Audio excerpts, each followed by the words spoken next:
about our region in East Africa, and hopefully we will also have a conversation about our continent.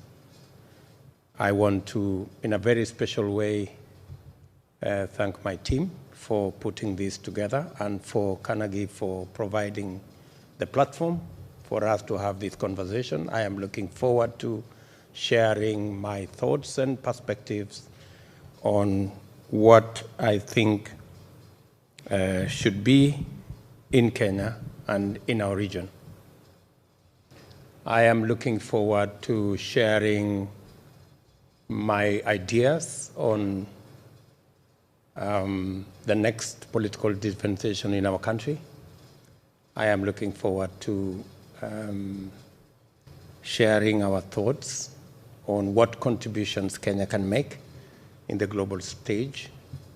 I think the statement by Ambassador Kimani on the status in Ukraine is the consummate position of the government and people of Kenya, recognizing that we live in a global village where we share same space irrespective of what countries we come from.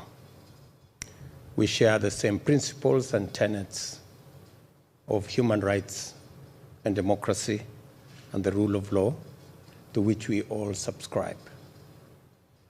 I am delighted that I will be having this conversation at the cusp of a very determinate and a transition election in Kenya.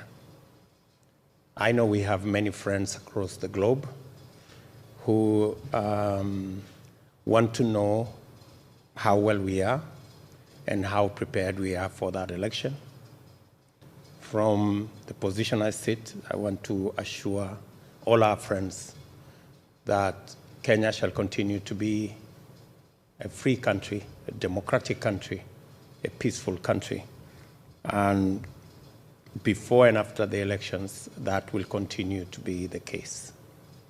We are all determined to make sure that this election is not about what is in it for leaders only. It's going to be about what is in it for the people of Kenya. And the people of Kenya will be making choices informed by the body of information that's available to them. First and foremost, what is critical to the people of Kenya in this election is our democracy and the importance of Kenya being a nation governed by the rule of law, constitutionalism, and building on our past to complete our democratic transition. Many of our friends know that there have been attempts at trying to reverse the gains we've made as a nation. There have been attempts to try and bring back an imperial presidency, to try and bring back an unaccountable executive, and to try and undermine the independence of the judiciary and the independence of the oversight role of Parliament. It is against that background that many people in Kenya and many friends of Kenya will be watching this election very keenly. Many of our friends will also be looking at how best we create an inclusive society,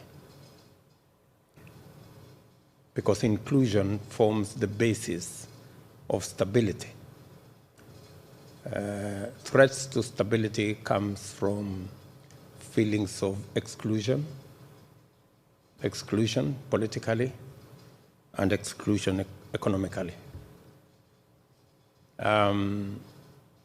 My team and I will be canvassing the country to make sure that we not only have a robust broad-based political coalition that ensures that inclusivity is at the center of this election. But like the people of this great country, we've all learned that the trickle-down economic model has benefited fewer people than it was intended.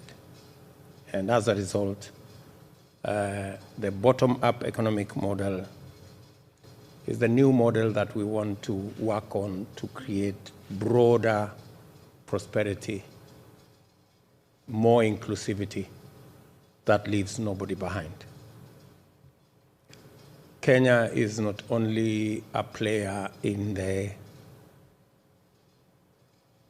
East African community, we are also a robust player in the Africa Continental Free Trade Area, and our contribution and thoughts around regional integration, as well as our strategic engagement with the United States of America as part of our international engagement will inform some of the discussions we will be having this afternoon.